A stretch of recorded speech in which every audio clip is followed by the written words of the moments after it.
Perfect. I succeeded with the technology. We'll just give everyone a couple of minutes to dial in and then we'll get started. Great.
All right, we'll get started. So thanks everyone for joining us tonight in week 9 of our isolation wellness program. This week's webinar is Attention to Awareness with Cian Kenshin. Cian's been helping a lot of our members during the COVID-19 pandemic, and we're really grateful. So Cian, I just wanted to say thanks for everything that you do, and we really appreciate it. And just a little bit about Cian is he's a certified teacher of yoga and Zen, and he also really excels in the business world. He coaches a lot of executives. He'll hold his MBA in finance. He also consults for 32 of the top professional franchises in the United States. So yeah, he's a very accomplished guy. So Cian, teach us tonight. Thank you, brother. It's so good to be here again with all of you. Blessings, and thank you all for coming. I'm so excited to share this topic with you. And I actually had a last minute request from one of the GFit family here, and he actually asked, so in addition to attention and awareness, can we talk a little bit about how to find the ego? And I thought that was just such a great question and totally relevant to the discussion of attention and awareness, as you'll see. But before we get started, before we dive into these deeper topics, I would like to start with a quick little meditation, and yeah, I'll just guide you guys through it. It'll just be, roughly 10 minutes. And then we'll continue on with the topic. Okay, so what I'd like you to do now, I just invite you to either relax yourself in your chair or wherever you're sitting on the floor like me, and just take a deep breath. And just let some noise out as you exhale. Let's do that one more time. Let all the stress of the day out with every breath.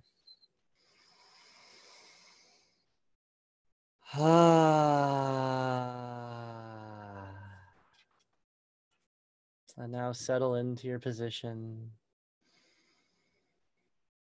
And just relax your hands anywhere on your legs or your armrests. Maybe sit a little bit forward from the back of your chair so you're not like slouching against the chair, just so your spine is nice and straight.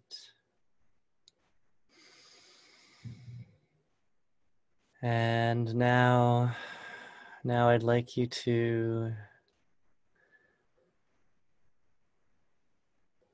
settle in and relax with your body.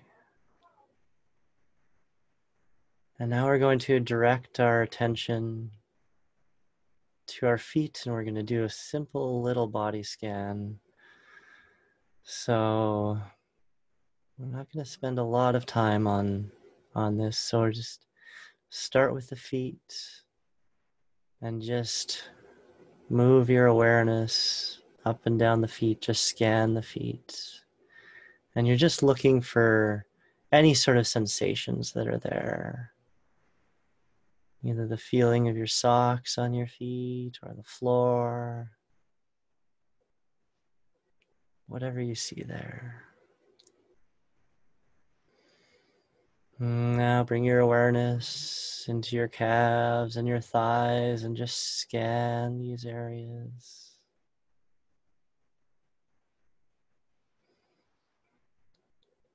Scan these areas for any sensations.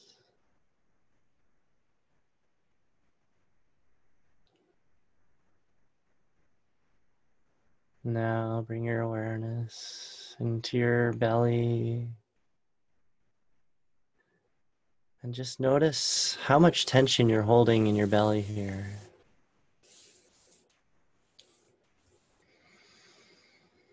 Take a deep breath into that belly.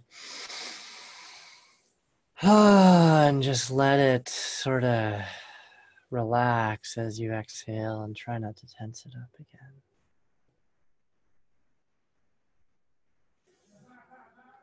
Now bring your awareness into your heart.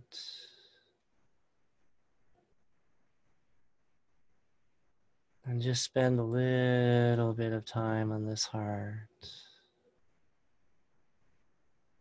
Just feel whatever sensations are there, just a thumping or a fluttering. Just notice.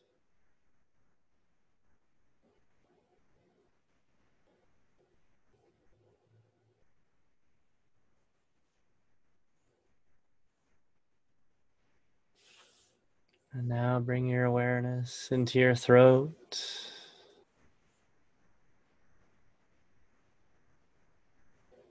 And your forehead.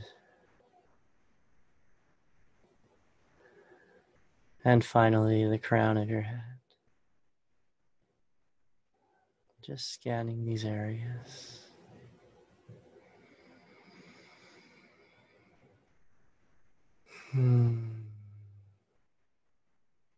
And now I invite you to bring your attention to the breath just at the tip of the nose.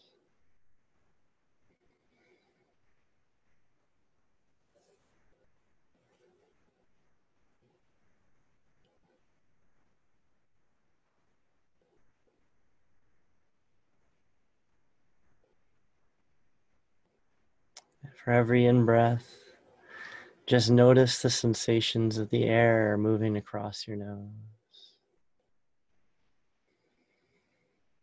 And every out-breath, notice the sensations.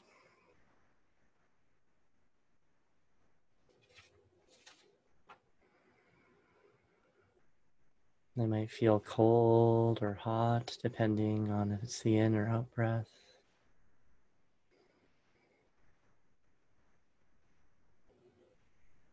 And just pay attention to these. Set the intention to pay attention.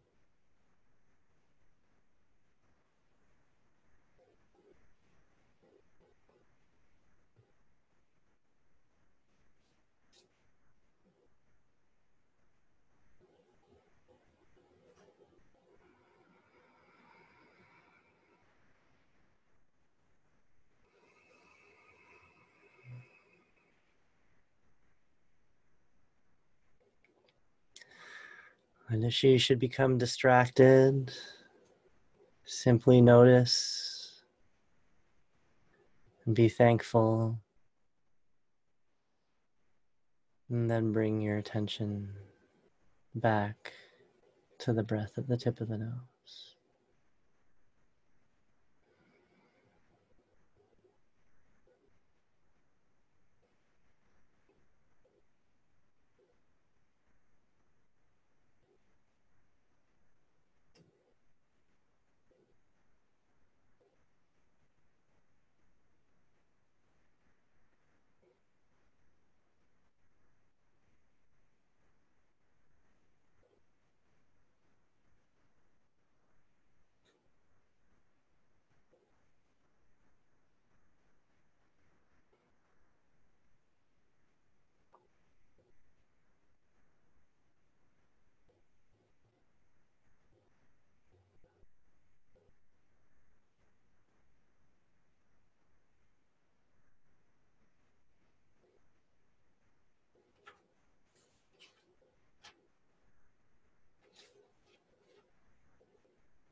Once again, just be grateful when you notice you become distracted and caught in a chain of thoughts. Noticing is the important part. We all become distracted.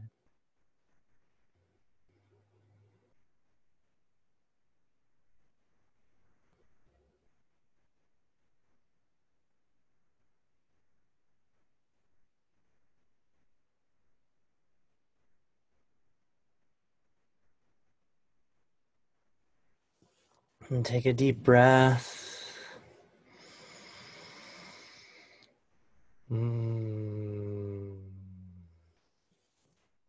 Wake up your fingers and your toes. And just move around a little bit and come back. And now we're all settled in and ready for the talk. So this talk branches off of the previous discussion we had where we were talking about the neuroscience of meditation, and it's kind of the one mistake nearly everyone makes during meditation. I recently published a blog post on this. We won't dive deep into this topic, but we'll just touch on it briefly for background. And so one of the key points is during the meditation, as soon as you sit down, inevitably you're going to get caught in thoughts at some point, whether it's 30 seconds or 2 minutes. As soon as you sit down and try to focus and clear your mind, the mind does the exact opposite. So you get distracted and you lose your concentration. But you don't notice that right away. It's really fascinating that in most cases, it's a whole chain of thoughts that we are caught in before we notice, oh, hey, I'm not meditating. I'm off in La La Land, even though that is absolutely meditation. A lot of people just think that they're no longer meditating. But the point of meditation is actually not to just sit here and have your mind clear. The point is to notice that when you get distracted. And that's kind of like waking up to the fact that you've kind of been out of it, kind of been asleep, just kind of listening to all these thoughts. And so a lot of people, when they realize they've become distracted, they get kind of angry, like, oh, I suck. Why is this so hard? And that is the exact wrong thing to do. The instructions, if you recall, are to, feel peace and happiness and gratefulness that you've noticed that you woke up. Hey, I woke up. Awesome. And then you bring your concentration back to the nose. And the interesting thing about this is it trains your subconscious that you want to wake up faster and faster and faster and faster. So eventually, meditation becomes thought, bam, you're back. Thought, bam, you're back, instead of thought, thought, thought, thought, thought, and then come back. So you are kind of training a muscle here, the muscle of your mind. And it also points at something else that's really interesting, and that is alluded to in what I like to call the woman in the red dress teaching. And this is based off The Matrix. So if any of you have ever seen The Matrix, there's this one scene where they're walking through the Matrix, and then this woman in the red dress walks by and is distracted. So distractions are kind of key to this this topic. So how does that help you find ego? How does that help you find ego? What are we talking about when we talk about attention and awareness? So in this woman in the red dress analogy, or it could be a man in a red dress, that would be equally interesting. Let's just imagine that we're all sitting on a patio. It's a nice summer day. We're having some great food with some great friends, and we're deep in discussion, right? And we can see the crowd walking by us, on the sidewalk. It's a nice warm summer day. Everybody's out. They're all walking by. And if anyone stopped us in the middle of our conversation and said, what was the color of the shirt of the person who just walked by?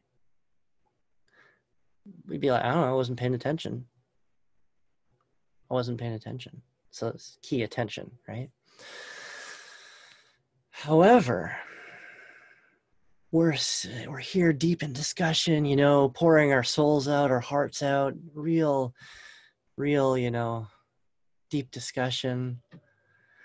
And then either a woman in a red dress or a man in a red dress walk by, and then boom, both of our heads go like at the same time. We don't communicate about it. It's just like, whew, all of a sudden our attention's drawn to this person who's just walked by because they kind of stick out. They stick out. What does that mean, that they stick out? They stick out because, again, there's subconscious training that is drawing our attention. So to explain how that works, we have to talk about what is awareness. So right now, our attention is on each other. We're looking probably at each other's faces. Maybe you're surfing the web and you're clicking on some other tabs, but come back to this tab. This one's more important. No, I'm just kidding. Do whatever it is you're doing. The point is that our attention is focused on something. But then our awareness is scanning the entire room that we're in, both in the sound sphere, the visual sphere, and even like the vibratory sort of somatic sphere. Our attention, our awareness is constantly scanning the entire environment, looking for objects of interest, objects of threat, desire and aversion, objects of interest, objects of threat. And the only way it knows what are objects of interest or objects of threat is from past training. So we've all grown up. I'm assuming you're all grown up. Maybe some of you are teenagers. I don't know. If you are, let's just say you're grown up.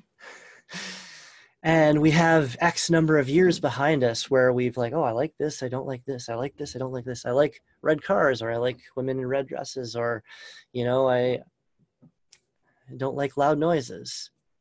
Boom. Oh, that just drew your attention, right? That noise just focused. And now most of us have inside of us this storyteller that says, I just looked at, or I just drew my attention to that noise, or I just looked at the woman in the red dress, or I just looked at that car, or. There's this story going on inside of us. But most of us are not aware of this story. So, don't worry if this kind of sounds weird to you. We're going to do an experiment, and we're going to show you a little bit, just a kind of a pointing at that storyteller. So the storyteller who's saying, I looked over there, or, I was in this conversation with my friend on the patio, and then I noticed the woman in a red dress, and then I looked, makes it feel like we're doing these things. But the truth is so much more complicated, and it kind of points to the fact that that story is a lie.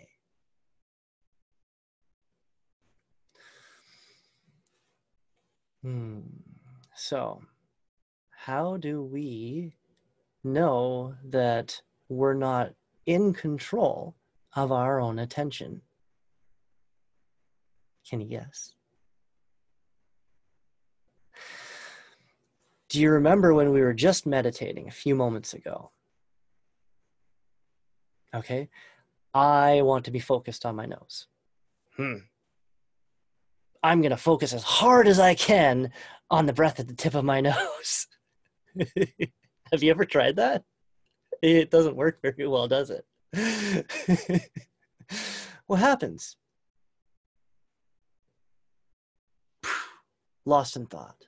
I get lost in thought. Oh, did I leave the windows of the car open? It's raining now. I'm going to have to go do that. Da, da, da, da, da, da, da. And then, poof. Oh, man, I'm lost in thought. Wow, what is going on with my mind? It's almost like I'm not in control of my own thoughts. Well, you aren't.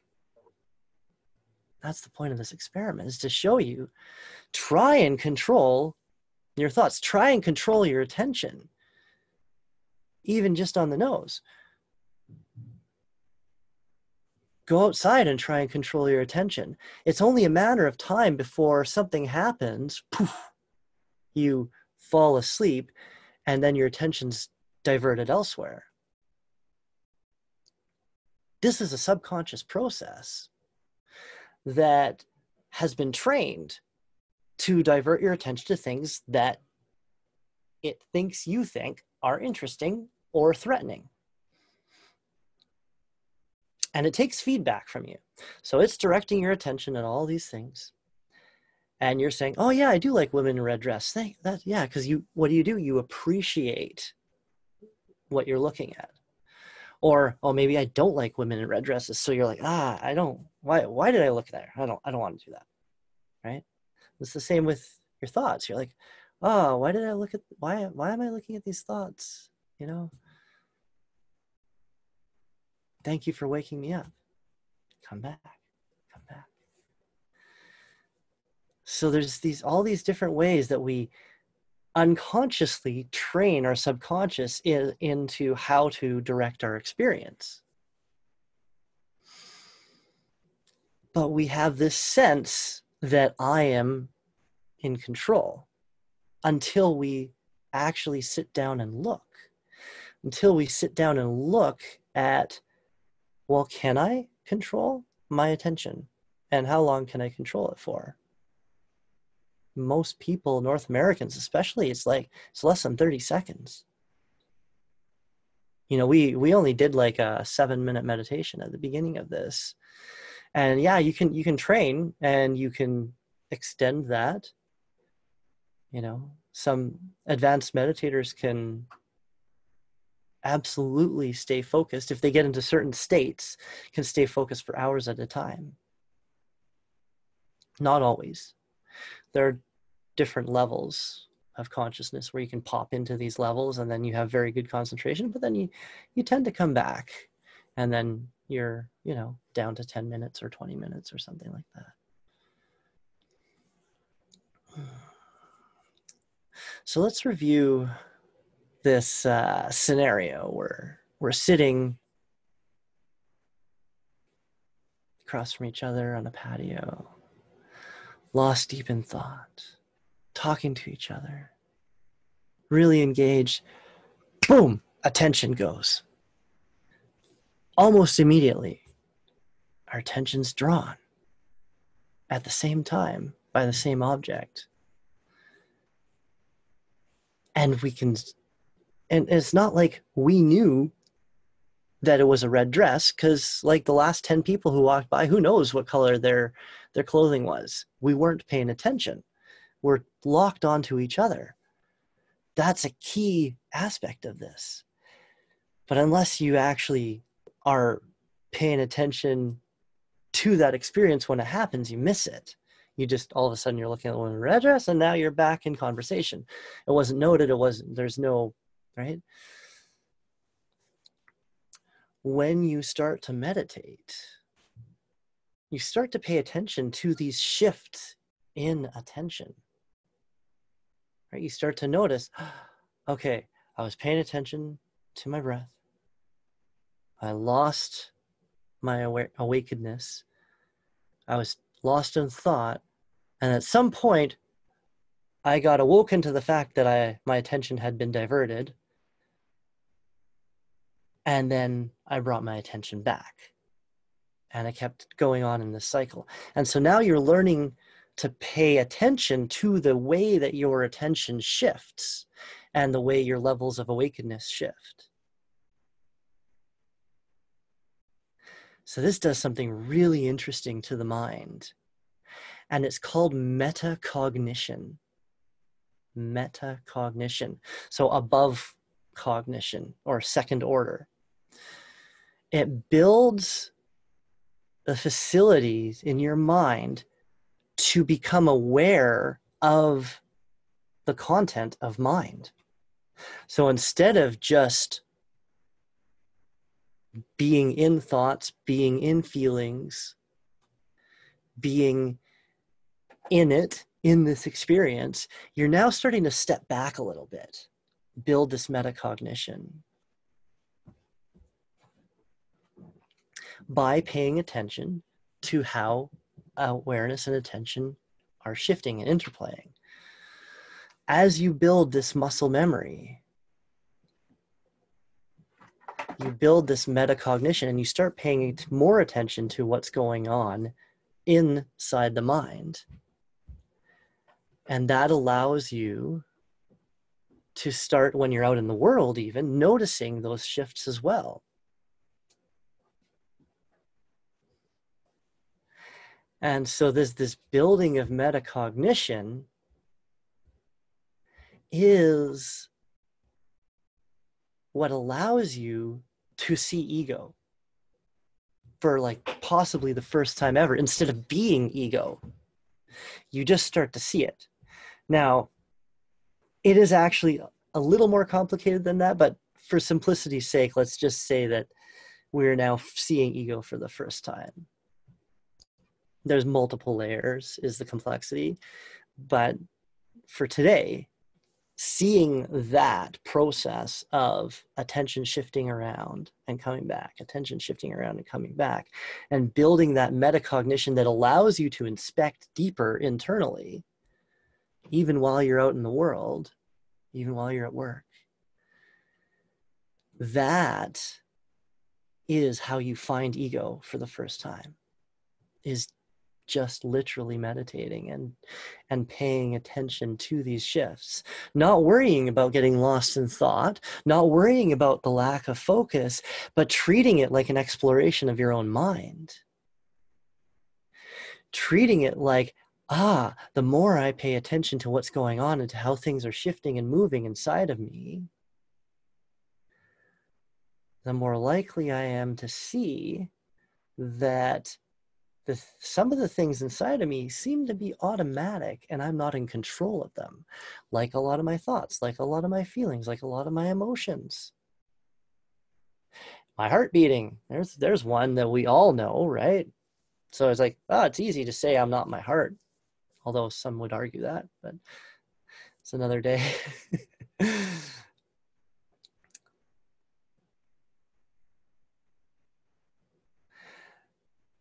So seeing ego through this attention and awareness practice, seeing ego gives you a little bit of space between you and what's going on inside of you. What you may have thought at one point was you.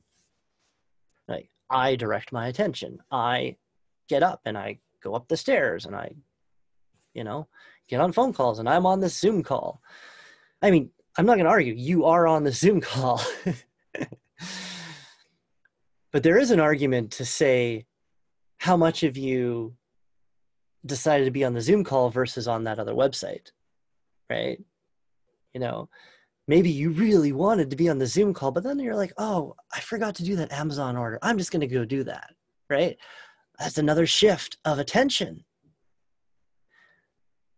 Some subconscious process inside of you was like, hey, you wanted to do that Amazon order. You should go do that now before you forget. Oh man, it's so good at using that before you forget to drive action. Have you ever experienced this? You're trying to focus on something and then this thought pops into your head and it's like, you better do that or you're going to forget. A really good practice is to be like, well, if I forget, then it's not important. So go away. I'm going to stay focused here.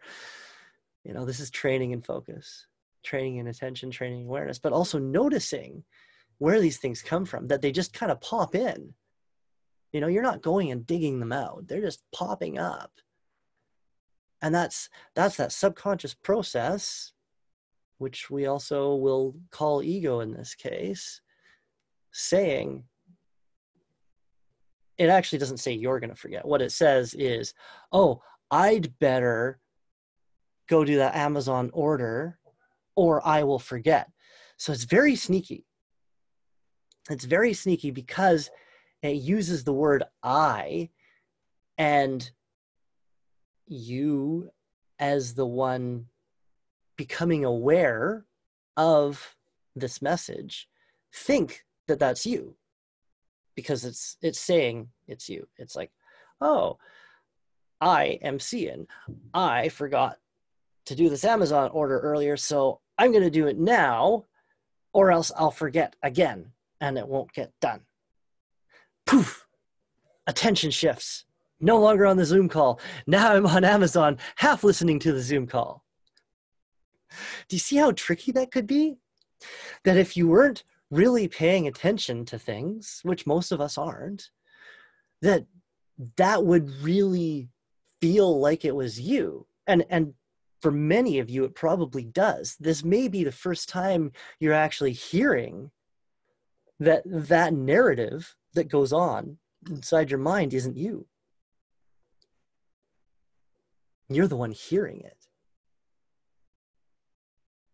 You're the one saying, yeah, I agree or I disagree with that. But you're not the voice. It is part of you. Just like your heart is part of you. Just like the hand is part of you, right? Like you could chop off the hand and you're still there, you know, less a hand, but you still have this feeling of, I'm still here. Does that make sense?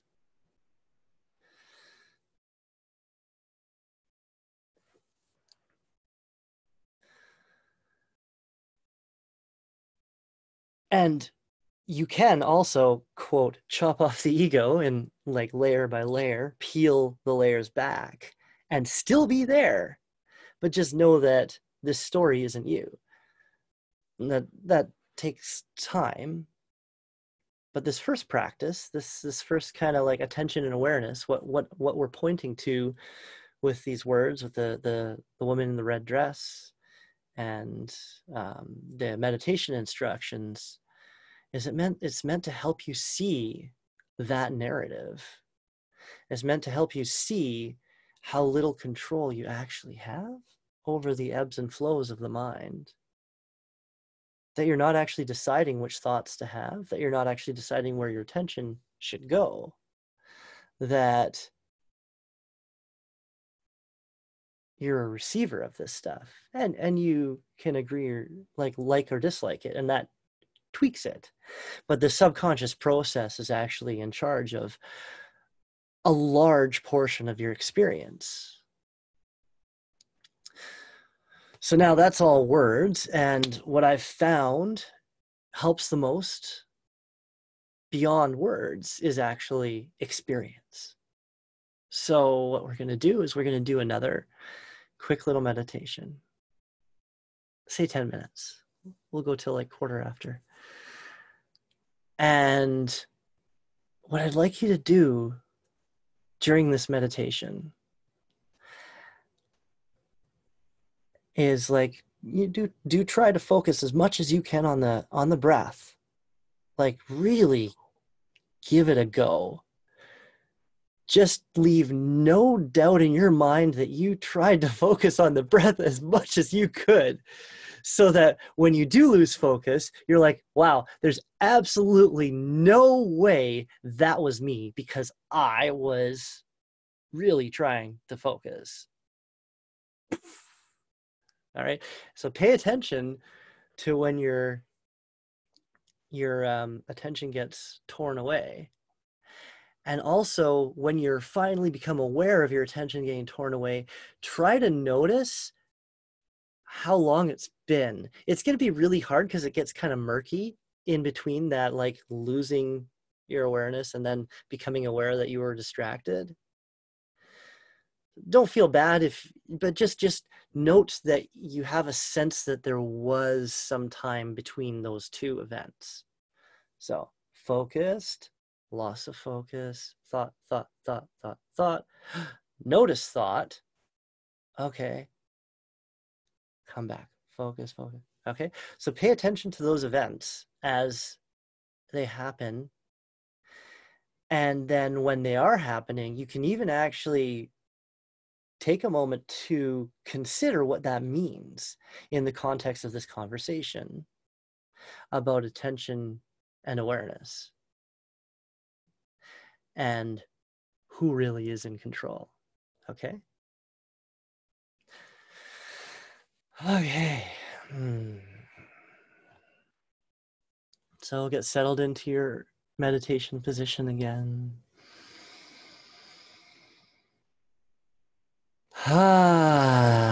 Take a deep breath.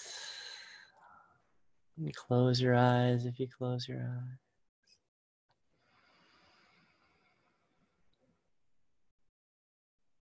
And just settle into this posture.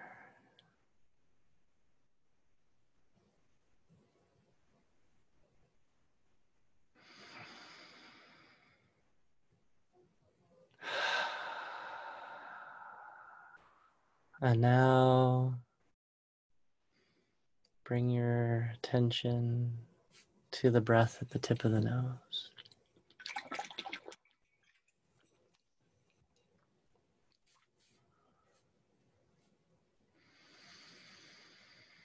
Focus more greatly than you have ever focused before on this breath. Set your intention very strongly. I am going to stay focused on this breath at the tip of the nose. Just this once.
And when you become lost in thought, just notice.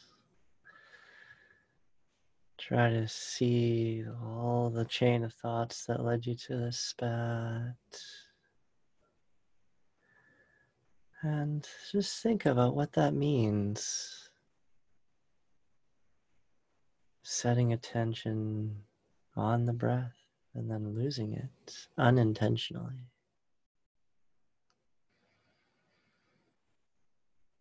And then try again.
Each time you lose your focus and notice, just take a moment and think of the chain of thoughts and where they came from.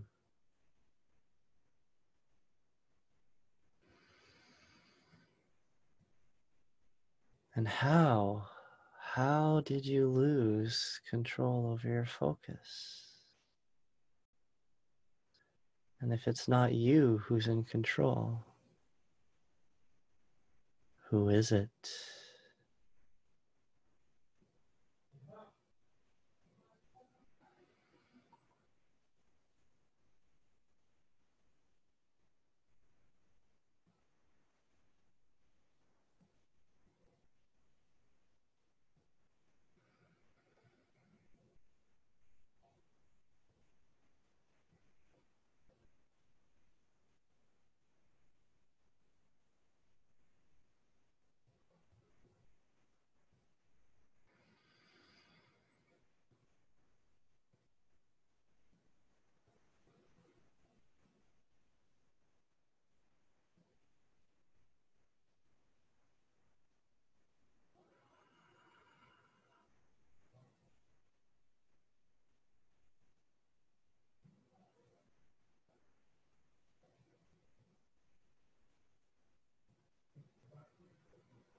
Slowly wake up your fingers and your toes. Deepen your breath.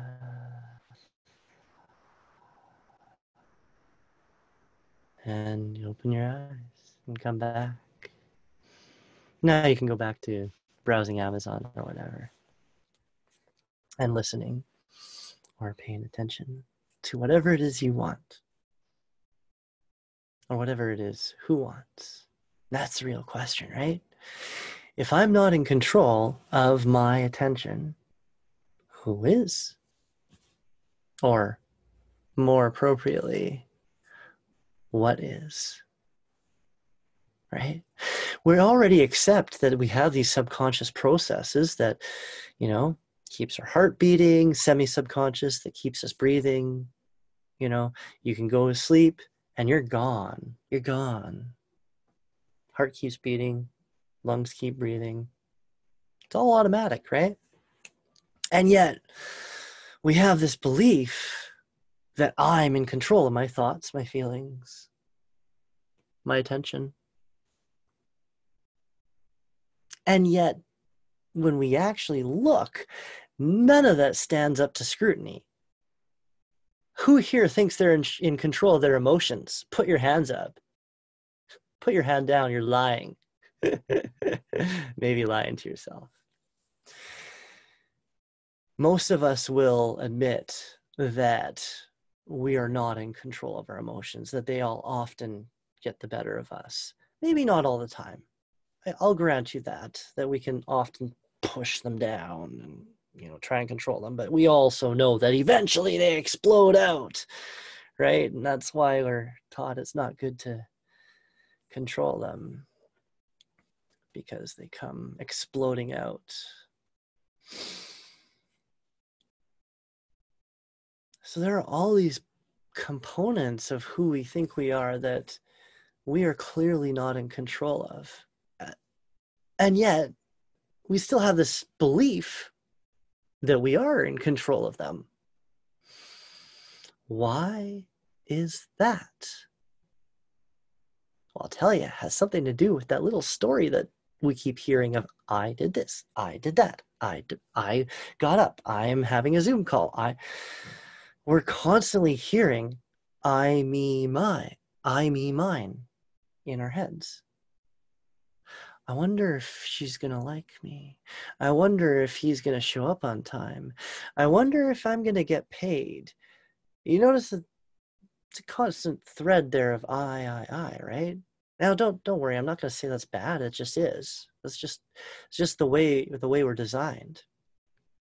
And the point is, the reason that we believe we're in control of things that we aren't is because of that story, that constant flux of I. We're hearing it all the time.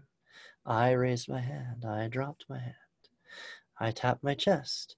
I am breathing. We never seem to hear I am my heart beating, though. Hey, that's interesting.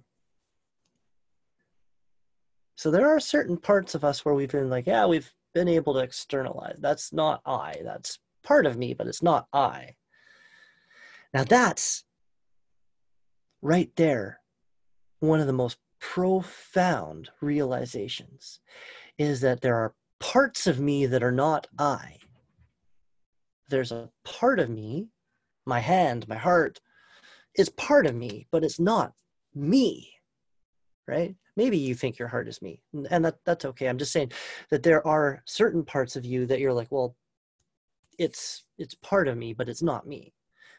I'm something else, maybe back here or in here or something, right? So we all have this sense of self. That is the ego, that sense of self, wherever it is. And it can be at various levels. Some people have a sense of self that's so big, it includes their family, friends, all of their possessions. And so any threats to those things, and they're just like, it feels like a threat to them. Other people have a sense of self so small that they're not even identified with the body, that they're like, oh, this body is a part of me, but it's not me. I'm like way further back, way further back. And some people are like, well, I'm my brain. So if you were to take my brain out and plop it into a machine, that would be me, right? That's where their sense of self is in the brain. Other people are like, well, no, I'm the heart. Like it varies. That's the point I'm trying to make. But wherever you draw that line, that's the border of I, of ego. That's where you're seeing the world through.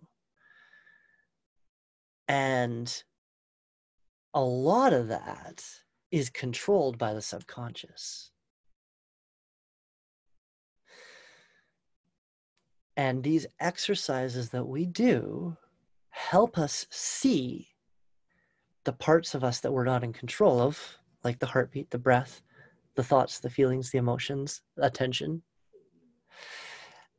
And then we start to realize that there may be even more parts of us that, like our hands, are totally part of us, but not the real us, right? This is about finding the real me. Who is that, right? Is that the story I hear?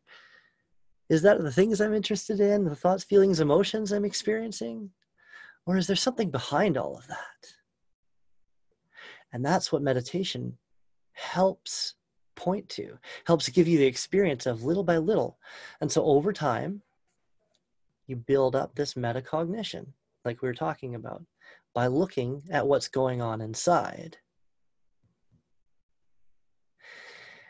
And that allows you to see the story for what it is a story. To see the thoughts, feelings, and emotions as just a little bit separate in front. And the real magic, I mean, finding ego can be like, a nice experiment. Maybe there's religious reasons for it, or you just want to wake it up. But the real magic, as far as well-being goes, because we're all about well-being here with GFIT, right? We're all about well-being. The really interesting part is when you have some space between you and ego, and it starts telling a story that's going to make your day worse, what do you think you're going to do? Are you going to believe it? Or are you going to be like, that's nice, go tell that story somewhere else, right? And this has a great way of just making you have this like fundamental well-being where no matter what's going on in here or out there, deep down, you still kind of feel good. You can always have a good day when you have a little bit of space between you and ego.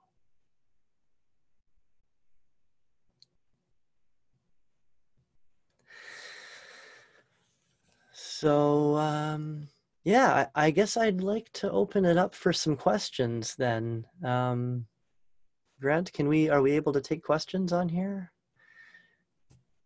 Absolutely, we sure can. Cool. Does anyone have any questions?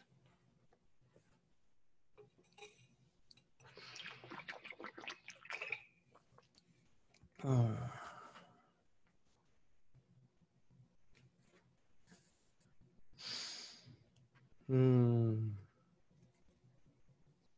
Not today. I know it's a complex topic. It's very difficult to intellectualize, and that's why we have practices, right? Training. So you can hear all this stuff about waking up and ego and this, but unless you actually have that experience of noticing that you're not in control all the time, it's all just conjecture and theory. So that's why I encourage people to do take on a meditation practice. Cool. Perfect. Well, okay. If there's no questions, then I guess that's it. That will conclude our webinar. And I just wanted to thank you again, Cian, for everything that you're doing for all of us. And we appreciate you, and have a wonderful night. Enjoy the sunshine that's coming towards us this weekend, and get out and enjoy the fresh air. Blessings to you all. Thanks, Grant. Thank you. Have a wonderful evening.